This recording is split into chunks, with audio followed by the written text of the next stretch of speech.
আমার সকল শুটকি প্রিয় ভাই বোনদের জন্য আজকের এই রেসিপি। সবাইকে জানাই আন্তরিক শুভেচ্ছা ও ভালোবাসা। যারা যারা শুটকি পছন্দ করেন মূলত তাদের জন্যেই এই রেসিপি। আপনারা স্ক্রিনে দেখতে পাচ্ছেন আমার ওয়াইফ আজকে শুটকি রান্না করতেছে। আজকে শুক্রবার, তো শুটকি আমার ওয়াইফের খুব পছন্দ। আমার তেমন একটা পছন্দ না ভাই, আমি তেমন একটা পছন্দ করি না। তো আমার ওয়াইফ শুটকিটা পেলে প্রায় 3 থেকে 4 থাল ভাত খেয়ে নেয়। শুটকি ওর খুব ফেভারেট একটা খাবার। আমার যে সকল ভাই শুটকি পেলে 3 থেকে 4 থাল ভাত খান, সেই সকল ভাই অবশ্যই কমেন্ট বক্সে জানাবেন। তো বন্ধুরা, আপনারা স্ক্রিনে দেখতে পাচ্ছেন আমার ওয়াইফ খুব যত্ন সহকারে তার জনপ্রিয় খাবার শুটকি রান্না করতেছে। আপনারা স্ক্রিনে দেখতে পাচ্ছেন, কারণ সেটি তার খুব পছন্দ, এজন্যে খুব মাধুর্য দিয়ে শুটকি রান্না করতেছে।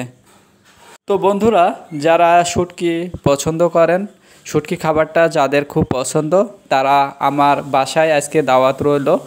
সন্ধ্যাতে সবাই শুটকির তরকারি খাওয়ার আমন্ত্রণ। আলু বেগুন দিয়ে শুটকির চচ্চড়ি খেয়ে যাবেন, সবার দাওয়াত রইল। অবশ্য ভুলবেন না কিন্তু, কারণ যারা শুটকি পছন্দ করে তারা তো ভুলবেই না, খুব ভালো করে জানে। কারণ যদিও আমি প্রথমে বললাম আমার পছন্দের খাবার না, তারপরেও আজকে খেতে হবে, কারণ কিছু করার নেই ভাই। রান্না তেমন একটা পারি না, তো বইয়ে যেটাই রান্না করে দেয় সেটাই খেতে হবে, কিছু করার নেই ভাই। তো বন্ধুরা, কক্সবাজারের শুটকি খুব জনপ্রিয়। আপনারা যদি কেউ কক্সবাজারে এসে থাকেন অবশ্য দেখবেন রাস্তার দুই ধারে শুটকির দোকান।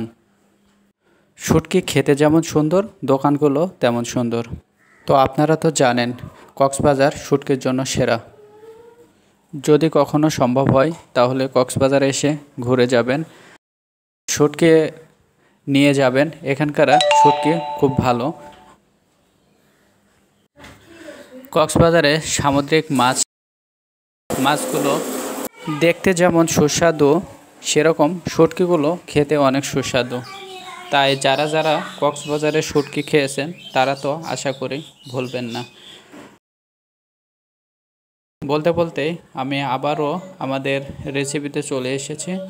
তো আপনারা স্ক্রিনে দেখতে পাচ্ছেন খুব মাধুর্য সহকারে আমার ওয়াইফ তার পছন্দের খাবার রান্না করতেছে। আপনারা কক্সবাজারে যে সকল আমার বন্ধুরা আছে, শুটকির চচ্চড়ি খাওয়ার দাওয়াত রইল, সন্ধ্যায় এসে খেয়ে যাবেন। তো ঠিক আছে বন্ধুরা, আর কথা দীর্ঘায়িত করতেছি না। তো সবাই ভালো থাকেন, সুস্থ থাকেন, আল্লাহ হাফেজ।